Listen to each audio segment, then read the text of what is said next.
पहली बार इंडिपेंडेंट हिंदुस्तान के इतिहास में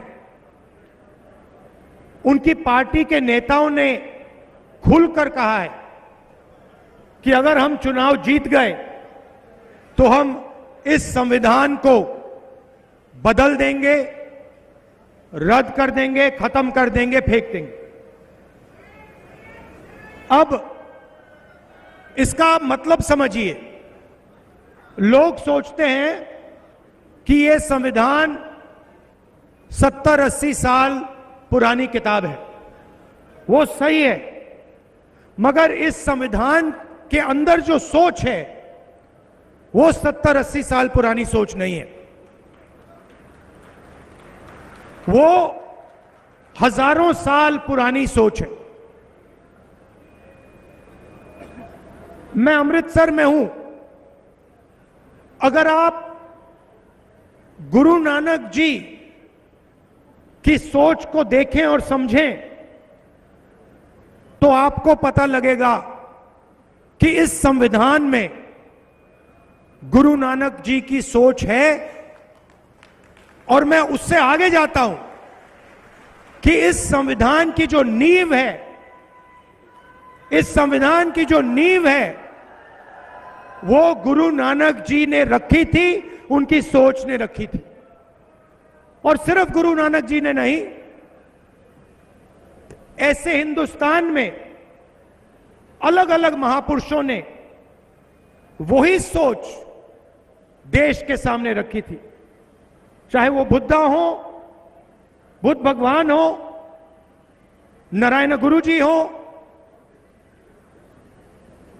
बसवना जी हो,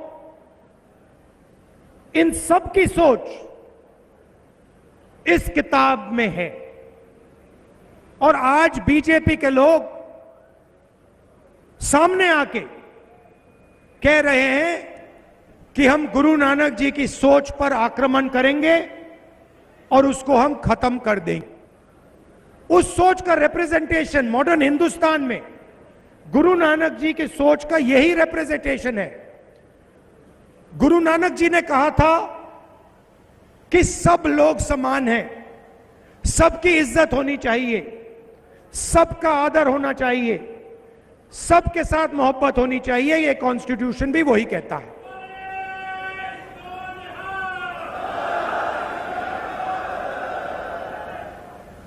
तो चुनाव दो विचारधाराओं के बीच में है। एक तरफ नरेंद्र मोदी जी और बीजेपी के लोग जो इसको खत्म करना चाहते हैं, और दूसरी तरफ कांग्रेस पार्टी जो संविधान की रक्षा कर रही है। कांग्रेस पार्टी देश की जनता के साथ, अंबेडकर जी के साथ ये कॉन्स्टिट्यूशन लाई थी। तो अगर बीजेपी इस पर आक्रमण कर रही है तो वो अंबेडकर जी की सोच पर भी आक्रमण कर रही है।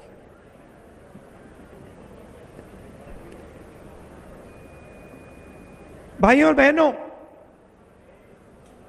आप देश में किसानों की हालत जानते हो, और आप ये भी जानते हो कि पिछले 10 सालों में नरेंद्र मोदी जी ने हिंदुस्तान के किसानों के लिए, पंजाब के किसानों के लिए इतना सा भी नहीं किया।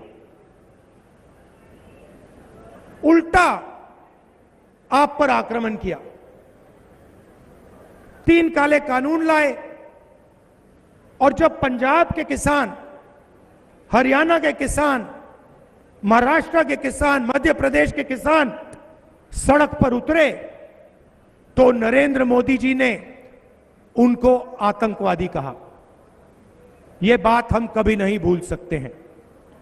16 लाख करोड़ रुपए उन्होंने 22 लोगों का कर्जा माफ किया, मगर पंजाब के किसान का, बाकी प्रदेशों के किसानों का 1 रुपया उन्होंने कर्जा माफ नहीं किया है।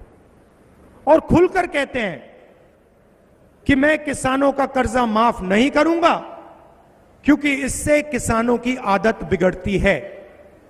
मैं आपसे पूछना चाहता हूं अदानी का कर्जा माफ होता है, 16 लाख करोड़ रुपए 22 लोगों का कर्जा माफ होता है, तो उनकी आदत नहीं बिगड़ती है।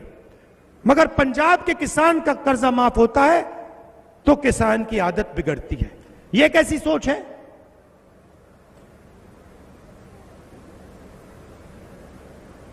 कन्याकुमारी से कश्मीर तक मैं पैदल चला, पंजाब से निकला और हजारों किसानों से मैंने बात की, और किसानों ने सिर्फ 3 चीजें मुझे बोली जो आपके दिल में थी। सबसे पहले आपने कहा कि देखिए राहुल जी, हमें बात समझ नहीं आती है, हमने क्या गलती की है। उनका कर्जा माफ हो जाता है, अदानी अंबानी के लिए कानून बनते हैं, मगर हमारा कर्जा कभी माफ नहीं होता। यह आपने पहली बात बोली। दूसरी बात आपने बोली कि राहुल जी, हम मार्केट में जाते हैं, अलग अलग प्रोडक्ट्स खरीदते हैं, शर्ट खरीदते हैं, पैंट खरीदते हैं, मोबाइल फोन खरीदते हैं, सब प्रोडक्ट्स के लिए सही दाम मिलता है, दाम लिखा होता है, मगर जब हम अपना अनाज बेचते हैं, शुगर केन बेचते हैं, आलू बेचते हैं, तो हमें सही दाम नहीं मिलता।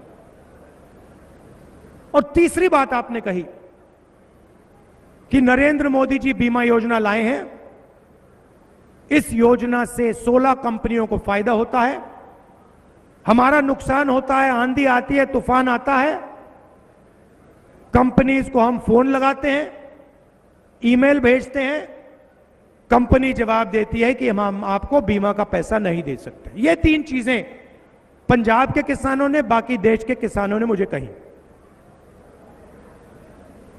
तो इन 3 सवालों को मैं आज आपको जवाब देना चाहता हूं। पहला काम, जैसे यूपीए सरकार ने किसानों का कर्जा माफ किया था, वैसे ही कांग्रेस पार्टी पंजाब के किसानों का, बाकी देश के किसानों का कर्जा माफ करने जा रही है। दूसरी बात, यह सिर्फ एक बार नहीं होगा। हम सरकार में एक ग्रुप बनाएंगे जो किसानों की फाइनेंशियल सिचुएशन को स्टडी करेगा, और जब भी हिंदुस्तान के किसानों को कर्जा माफी की जरूरत होगी, इंडिया गठबंधन की सरकार किसानों का कर्जा माफ करेगी। एक बार नहीं, अनेक बार हम ये काम करने के लिए तैयार हैं। दूसरी बात, नरेंद्र मोदी जी ने साफ कहा कि कानूनी एमएसपी हम नहीं देंगे। मैं यहां आपको साफ कह रहा हूं, इंडिया गठबंधन की सरकार पंजाब के किसानों को, हिंदुस्तान के किसानों को गारंटी करके कानूनी मिनिमम सपोर्ट प्राइस देने जा रही है। और तीसरा काम, जो आपने बीमा की बात बोली, नरेंद्र मोदी जी का जो बीमा का प्रोग्राम है वो 16 कंपनियों की मदद करता है। इस प्रोग्राम को हम रिस्ट्रक्चर करेंगे, किसान फ्रेंडली बीमा योजना बनेगी, और 30 दिन के अंदर हिंदुस्तान के सब किसानों का पैसा उनके खाते में चला जाएगा। उससे ज्यादा डिले नहीं होगा।